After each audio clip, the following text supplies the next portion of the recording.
नमस्कार, मेरा नाम है जूली। आप देख रहे हैं न्यूज़ 18 का डिजिटल प्लेटफॉर्म। धर्मेंद्र 24 नवंबर को दुनिया छोड़कर चले गए। उनके निधन के बाद पूरी फिल्म इंडस्ट्री में शोक की लहर है। पूरे देश के लोग भी काफ़ी उदास हैं। एक्टर की दूसरी पत्नी हेमा मालिनी सफ़ेद सूट में अंतिम संस्कार में पहुंची थी और उन्हें अंतिम विदाई देते हुए वो बेहद भावुक नजर आई। जहां पूरा फिल्म उद्योग उनके निधन पर शोक मना रहा है, वहीं एक बड़ा सवाल फिर से उठ खड़ा हुआ है कि क्या हेमा मालिनी को धर्मेंद्र की संपत्ति या फिर पेंशन में हिस्सा मिलेगा। तो आइए जानते हैं कि कानून इसे लेकर क्या कुछ कहता है। धर्मेंद्र के निधन के बाद ये सवाल काफ़ी चर्चा में है। हालांकि वो दशकों तक हेमा मालिनी के साथ ही रहे, लेकिन कानूनी तौर पर स्थिति इतनी भी आसान नहीं है, ये काफ़ी जटिल है।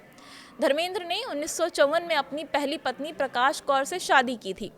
कई साल बाद उन्होंने प्रकाश कौर को तलाक दिए बिना ही हेमा मालिनी से शादी कर ली। हिंदू विवाह अधिनियम के तहत अगर पहली शादी अभी भी कानूनी रूप से वैध हो तो दूसरी शादी को वैध नहीं माना जा सकता। इसी वजह से धर्मेंद्र और हेमा मालिनी की जो शादी है उसे कानून की नज़र में वैध नहीं माना जाता है। इस कानूनी तकनीकी के कारण हेमा मालिनी का धर्मेंद्र की संपत्ति पर या फिर पेंशन लाभ पर कोई भी कानूनी दावा नहीं है। यानी कि कानूनन हेमा मालिनी को धर्मेंद्र की प्रॉपर्टी या फिर उनके पेंशन में कोई भी हिस्सा नहीं मिलेगा। हालांकि बच्चों को लेकर के कानून कुछ और ही है। इसे लेकर के साल 2023 में सुप्रीम कोर्ट ने एक बहुत ही अहम फैसला सुनाया था। रेवंत सदप्पा बनाम मल्लिकार्जुन, इस पर पूरी तरीके से स्पष्टता दी गई थी। आपको बता दें कि धर्मेंद्र ने पहली पत्नी के रहते हुए बॉलीवुड एक्ट्रेस और बीजेपी सांसद हेमा मालिनी से दूसरी शादी कर ली थी। सुप्रीम कोर्ट के फैसले के मुताबिक अगर किसी व्यक्ति की दूसरी शादी हिंदू मैरिज एक्ट के तहत अमान्य मानी जाती है, तब भी उस शादी से जो बच्चे होते हैं वो वैध होते हैं, यानी कि लेजिटिमेट होते हैं।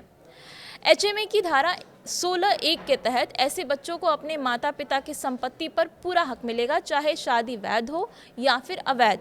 हालांकि यह अधिकार केवल माता पिता की संपत्ति तक ही सीमित रहेगा, पूरे परिवार या फिर पैतृक संपत्ति तक नहीं रहेगा।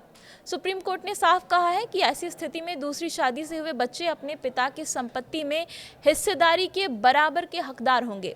जब धर्मेंद्र के निधन के बाद संपत्ति का बंटवारा होगा तो कानून एक काल्पनिक बंटवारे को मानेगा, यानी ये माना जाएगा कि धर्मेंद्र की मौत से ठीक पहले पैतृक संपत्ति का बंटवारा हो गया था और उसमें जो हिस्सा धर्मेंद्र का था वही हिस्सा उनके वैध वारिसों में बराबर बांटा जाएगा।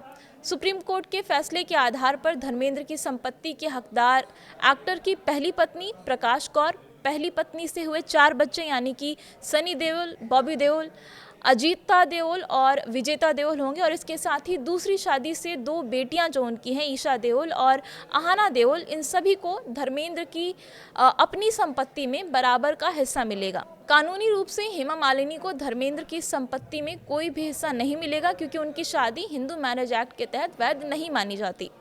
उन्हें हिस्सा तभी मिल सकता है अगर धर्मेंद्र ने अपनी वसीयत में उन्हें शामिल किया हो या फिर कोर्ट में उनकी शादी को वैध साबित कर दिया जाए। पिछले कुछ सालों में जो रिपोर्ट आई है उसके मुताबिक धर्मेंद्र की कुल संपत्ति लगभग 450 करोड़ की आंकी गई है। हालांकि परिवार ने अभी तक इस पर कोई भी आधिकारिक पुष्टि नहीं की है और अब जब धर्मेंद्र का निधन हो गया है तो सवाल ये उठ रहे हैं कि उनकी जो संपत्ति है उसमें उनकी पत्नी हेमा मालिनी का हक होगा या नहीं होगा। तो कानूनन अगर बात करें तो फिलहाल यही है मामला कि उनके संपत्ति में हेमा मालिनी को कोई हक नहीं मिलेगा, लेकिन उनकी जो 2 बेटियां हैं उन्हें ज़रूर धर्मेंद्र की संपत्ति का हिस्सा मिलेगा।